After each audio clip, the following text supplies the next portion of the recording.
북한에서 블라디보스토크까지를 개발하는데 제일 속초에서부터 원산, 이 원산 일대를 이제 북한하고 협의해서 빌려서 50년간 빌려서 홍콩처럼 북한 원산항을 개발하는 거죠. 그래서 북한이 그 세금으로 GDP가 올라가고 북한의 원산의 국제비행장을 만들고 세계적인 관광지로 개발하겠다는 거죠. 그래서 해금강, 소금강, 그리고 내금강, 또 고성, 속초 일대를 세계적인 이 관광도시로 원산까지 개발해서 강원도가 세계적인 관광지로 이제 탈바꿈하는 그런 계획을 세우고 있습니다. 그래서 북한이 무기로서 그렇게 세계 우리 비대칭 국력을 가지고 있는데, 국방력을 가지고 있는데 비해서 우리는 핵이 없으니까 북한을 군사적으로 대체하는 게 아니라 우리는 경제로 북한을 앞으로 감싸 안겠다. 그래서 경제적으로 북한이 발전되면은 우리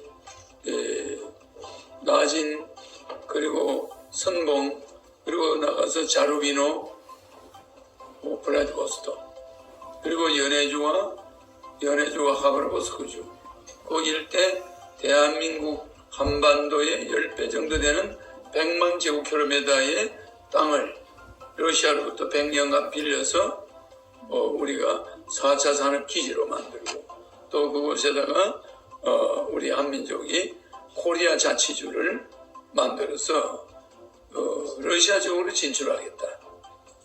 그래서 러시아가 100년간 그곳을 우리한테 빌려주면은 우리 고성, 원산, 청진, 나진, 선봉, 그리고 자루비노, 블라디보스토크, 하바르보스크까지 그 일대가 우리 한민족이 발전시켰어.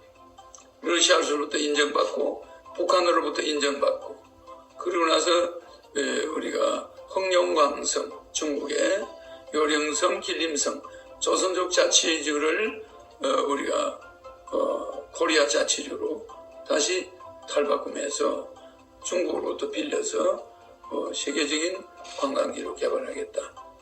이런 구상이 있습니다. 지금까지 잠자고 있던 강원도가 실질적으로 국제적인 무대에서 지속적으로 수입이 있도록, 강원도 경제에 수입이 있도록 그렇게 할 겁니다. 그리고 강원도 내 모든 산악지대를 영성산업화해서 겨울에 코일을 깔아서 얼지 않는 도로를 많이 만들어서 많은 사람들이 겨울에도 마음 놓고 관광할 수 있는 그런 영성산업지대를 강원도를 만들어서 강원도 도민들이 실질적으로 소득이 증대하도록 그렇게 할 겁니다. 북한과 러시아는 우리나라가 온난화가 점점 아열대로 기후가 바뀌어가니까 우리 강원도에 있던 명태들이 전부 러시아 쪽으로 갔어요. 그래서 러시아가 춥다고 해서 농사를 못 짓는 게 아니라 우리는 러시아 쪽이 앞으로 온대지방으로 바뀌어갈 걸 알고 있어요. 그래서 러시아의 연해주와 하바르보스크가 그렇게 심하던 영하가 추운 온도가 좀 달라질 걸 봅니다. 온대지방 비슷하게 돼서 농사 짓기 아주 좋아요. 그래도 우리는 비닐하우스 기술이 발달되어 있어서 그 러시아 지역을 농사 짓기 적합하고 우리 한반도에 있는 우리 국민이 식량 자급자족하기 아주 좋은 장소입니다. 그래서 식량 자급자족하는 기지로 삼겠다. 그래서 강원도가 그 시발점에 있기 때문에 굉장한 러시아와 북한을 거쳐 강원도 속초로 들어오는 이 강원도가 발전될 걸로 그렇게 기대합니다. 그리고 영성산업은 해외에서 엄청난 자본이 들어와서 강원도 내 산악지대를 활용하는, 거기서 이제 명상센터나 또 세계적인 영성산업이 거기서 번성해서 지금 잠자고 있는 강원도를 활성화하겠다. 네.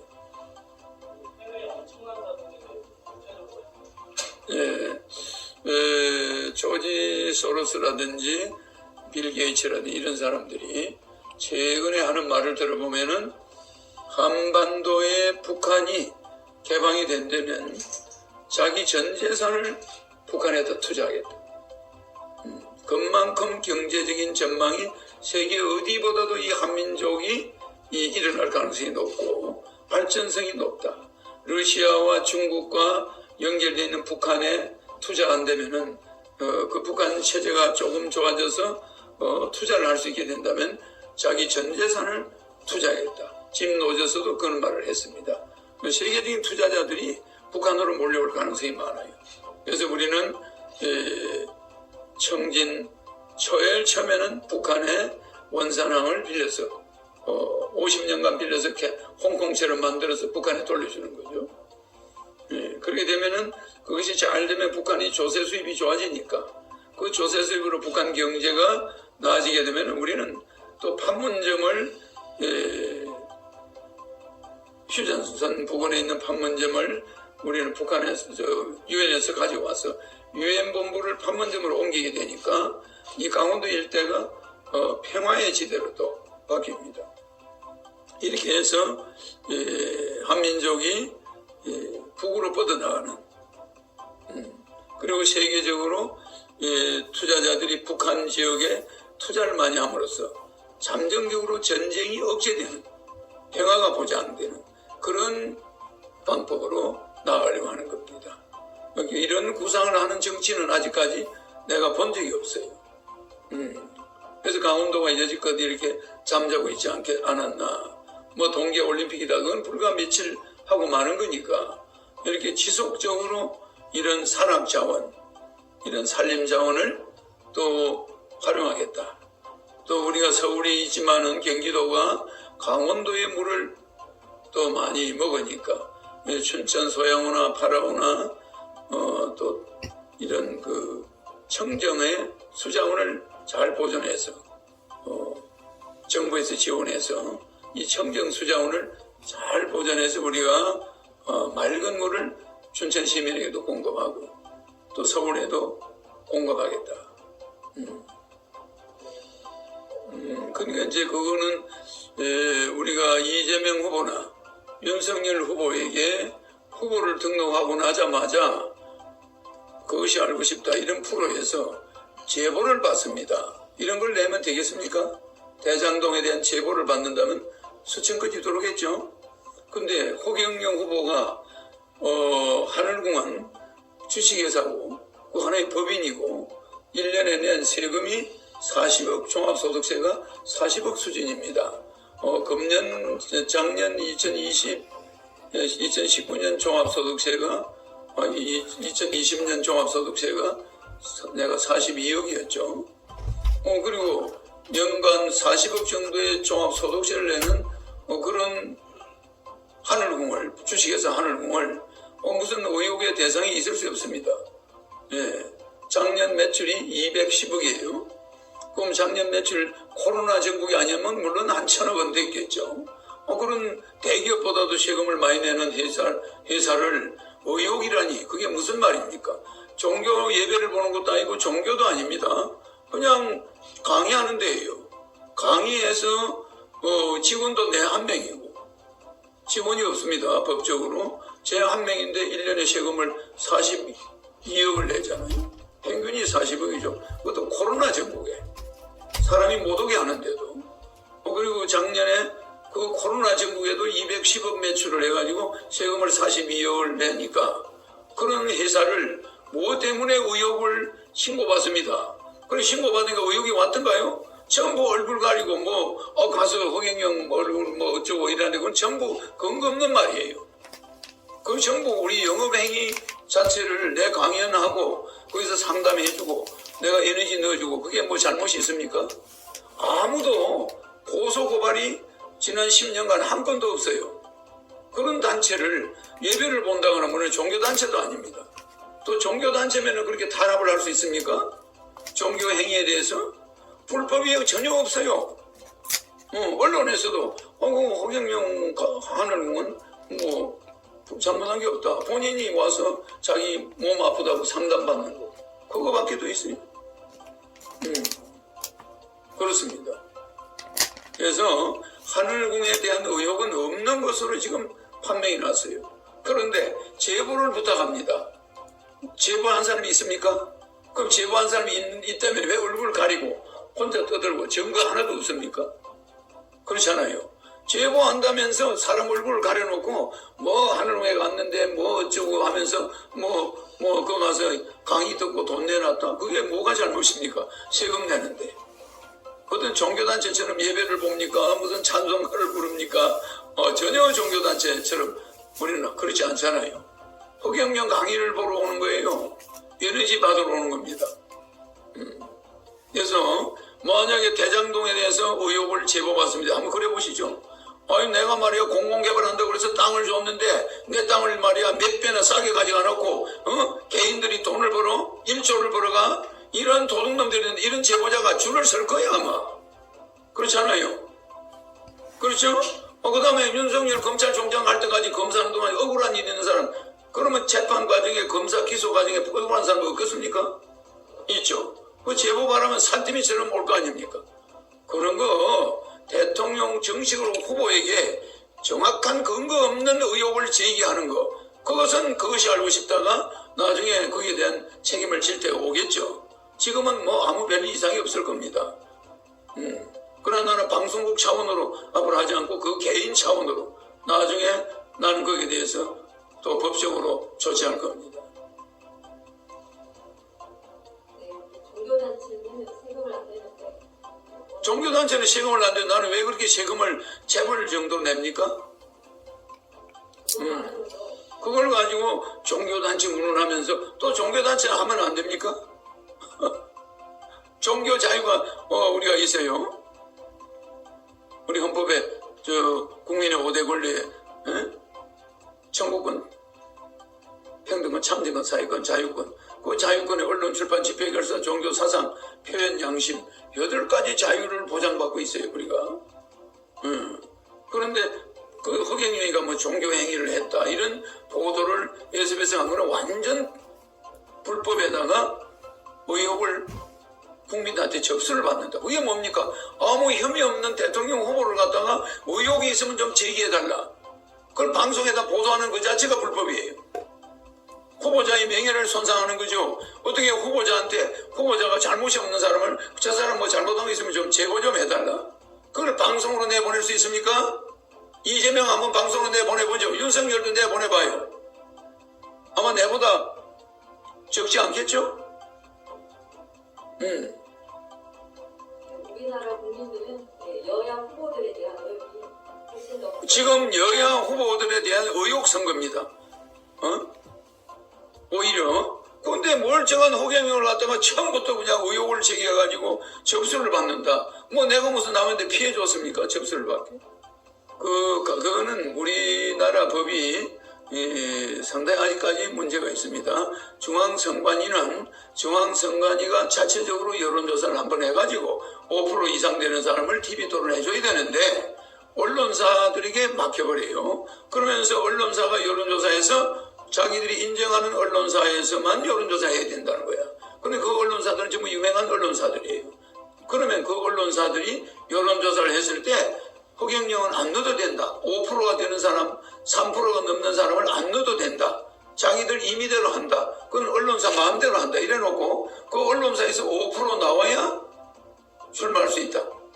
방송에 출연할 수 있다. 이렇게 나와요. 그러면은 그 기준이 애매하다는 거예요. 왜냐하면은 언론사들이 의무적으로 3%가 넘거나 1%가 넘는 사람은 넣어줘야 된다. 이래야 될 텐데 그거는 언론사 자율에 맡긴다. 우리가 알고 봤더니 모든 언론사가 허경영을 안 넣었어요. 선관위에서 말하는 그런 큰 언론사들은 허경영을 넣질 않아요. 이건 누군가 지시가 있다는 거죠.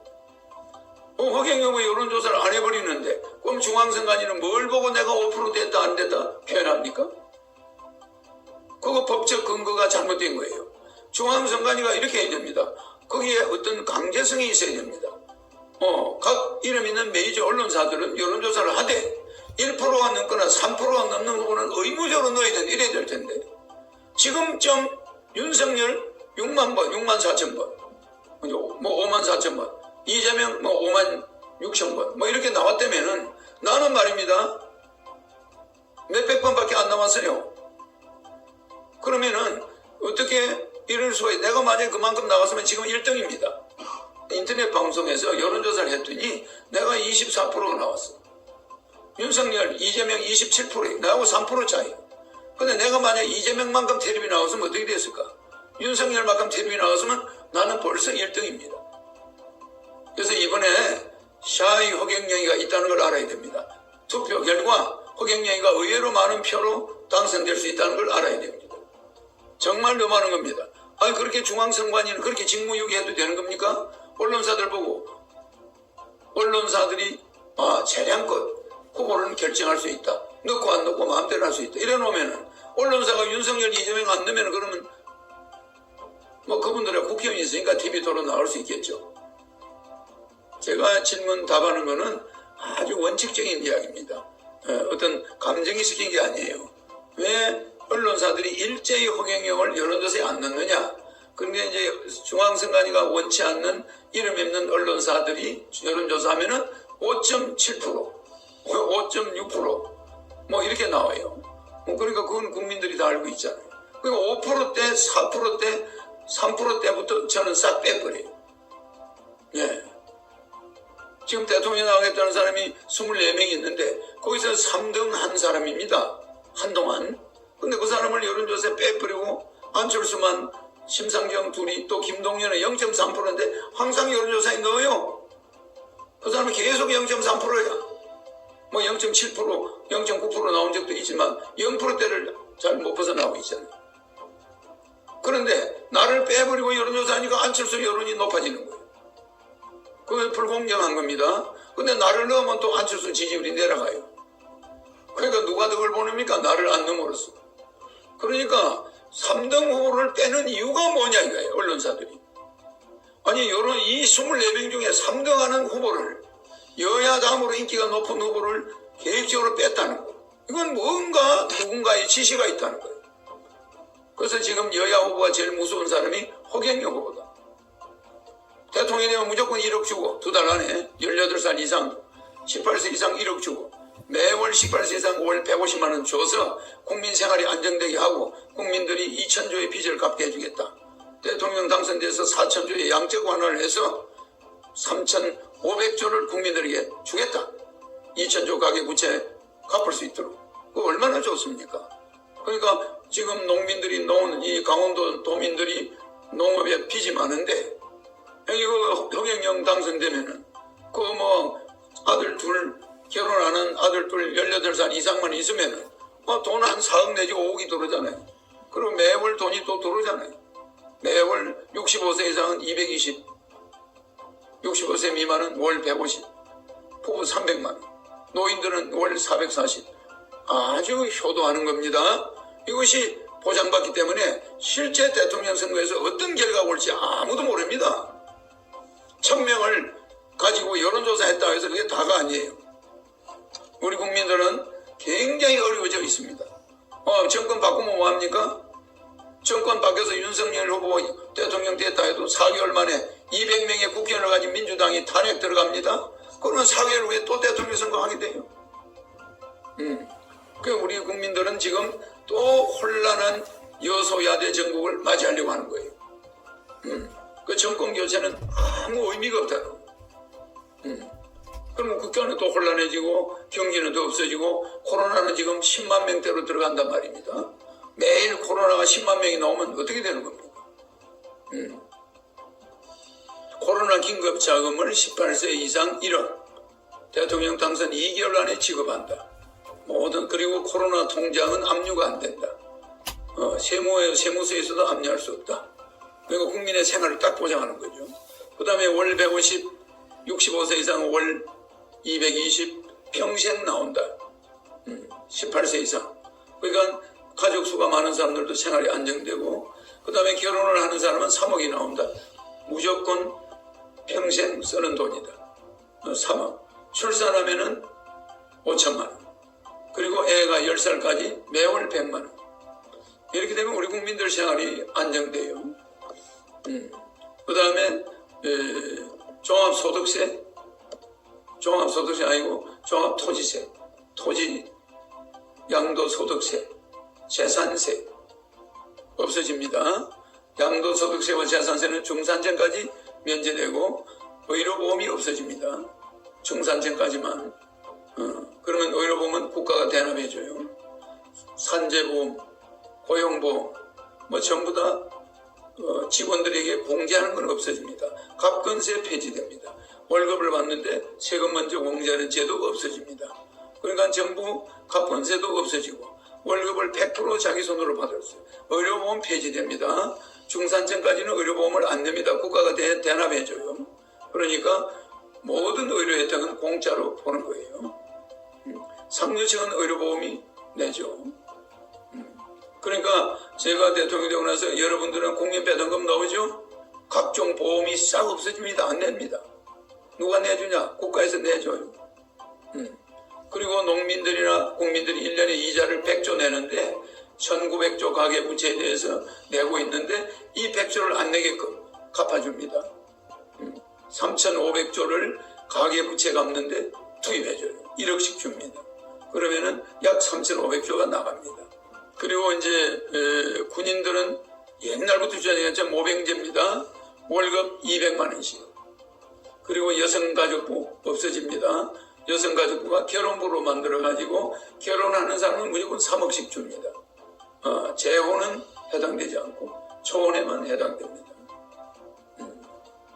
그 다음에 반려동물은 무료 진료 카드를 줍니다. 모든 반려동물을 가진 사람들은 무료 진료를 받습니다. 돈 안 들어갑니다. 또 안경 무료 카드. 눈이 나쁜 사람은 차별받지 않습니다. 안경은 언제든지 가면 무료로 공급받습니다. 국가에서 지급해 줍니다. 그리고 여러 가지 공약이 33가지 있는데 나머지 뭐 공약들은 원체 많으니까 우리 시간상 공약은 이 정도로 하겠습니다. 이거는 내가 박 대통령한테 받은 지휘봉이에요. 대통령 이름하고 이게 다 써져 있죠. 이거는 우리 저 자료 사진이 있으니까 이거는 박정희 대통령이 이걸 쓰다가 77년도에 나한테 줬는데 요새는 그 이후에 박정희 대통령이 검으로 된 걸 똑같은 걸 만들었죠. 대통령 기록물 보관소에 있는 사진이에요. 있어서 요거를 나한테 줬는데 그냥 준 게 아닙니다. 허경영이가 이 나라를 나중에 자기 정신을 이어가라고 준 거예요. 지휘봉을 남한테는 주겠습니까? 우리 기자님들 오늘 이렇게 나와주셔서 고맙습니다. 네, 고맙습니다. 질문에 답해 주세요.